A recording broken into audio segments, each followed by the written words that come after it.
just got to watch this brand new documentary in movie theaters called Superman, the Christopher Reeve story. This is, of course, the brand new documentary which depicts the story and the life of Christopher Reeve, who, of course, played the original Superman in the original Superman films. This is kind of the first official film coming from DC Studios, the new James Gunn side of DC.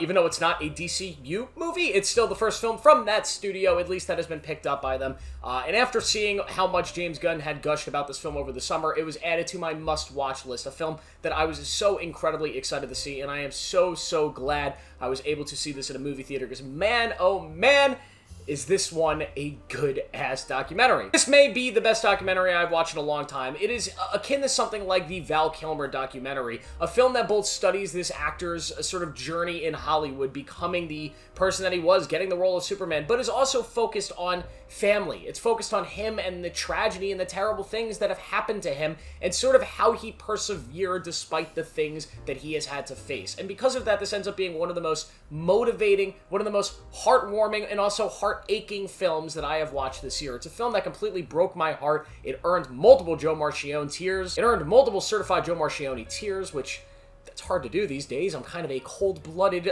just emotionless fool at this point. But this thing was really incredible. As somebody who did not know much about Christopher Reeve, I did not grow up with the original Superman films, and I just did not know much about him as an actor or his story. Of course, I knew the tragic tale. If you did not know about Christopher Reeve, he was really into horse riding, and he was tragically thrown off a horse, and he landed in just the worst spot. If he had landed a little bit to the right, it would have been a nothing fall. He would have gotten up and been completely okay, but instead he landed directly on his head, and he broke his neck, and he was paralyzed for life from the neck down. It was just a horrible thing. It happened in the prime of his career while he had 3 young children, and it was just a terrible scenario. And this documentary follows the aftermath of that tragedy. It follows how he still lived life, how he kept going on, and kind of gives you an insight on what somebody would be thinking in that scenario. There's a really great moment early in the film where we hear Christopher Reeve talking about what he felt the days after it happened. This idea that he had just ruined his own life and everybody else's life in it. But then he really talks about how he got the will to keep on going,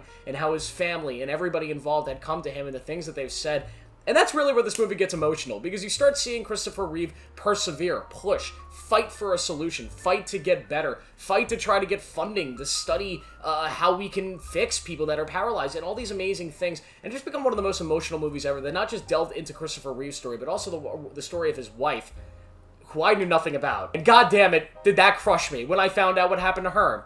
Wow. But even Robin Williams, the way Robin Williams appears in this film, in this documentary, Robin Williams, who's another incredible figure in this world, somebody who's one of my favorite human beings of all time, and has an incredibly tragic story as well with what happened at the end of his life. This film, and kind of connecting it to that and what eventually happened with Robin Williams, it just made this whole story feel so tragic and so horrible, but at the same time, you find these sprinkles of hope in this film, and that's what this film's about. It's about connecting the man to the myth, the man of Christopher Reeves to the man of Superman. What is Superman? Superman is hope. He is a symbol of hope on this planet, somebody who can save you, somebody who can help you, somebody who can persevere through anything, and that's what Christopher Reeve sort of becomes in his own way through this tragedy. He became Superman. He became a real-life version of that, this man that was able to live on and be a father and teach his kid how to ride a bike and just be a good husband and all these incredible things despite the terrible things that happened. And even seeing how, like, later in his life, he was starting to almost get better. He was starting to have movement in his hands, in his legs. There were signs that maybe there was a chance to get better. And then obviously things didn't. And man, this film got me. This is a spectacular documentary. I don't know if it's as good or better than the Val Kilmer one, because I just think that one, from top to bottom, is just a masterpiece of a work. But this is just a spectacular documentary, and I am so glad I was able to experience this in a movie theater, because I do not get to watch many documentaries in a theater setting. Most of them are watched at home because they don't get theatrical releases. So thank you, DC Studios and James Gunn, for allowing this one to have the space in movie theaters and get distribution, because it was one of the best experiences I've had in a movie theater all year. One of the most heartbreaking experiences I've had, but just also motivating. This is an incredible film that if you have a chance to go to a movie theater right now, go check this one out. It is worth your time and your money. I will give Superman, the Christopher Reeve story, a 5 out of 5. This is an excellent masterpiece of a documentary. Thank you guys for watching. Let me know what you thought of the documentary down below. Make sure to like this video, subscribe for more, turn on notifications. I'll see you in the next one.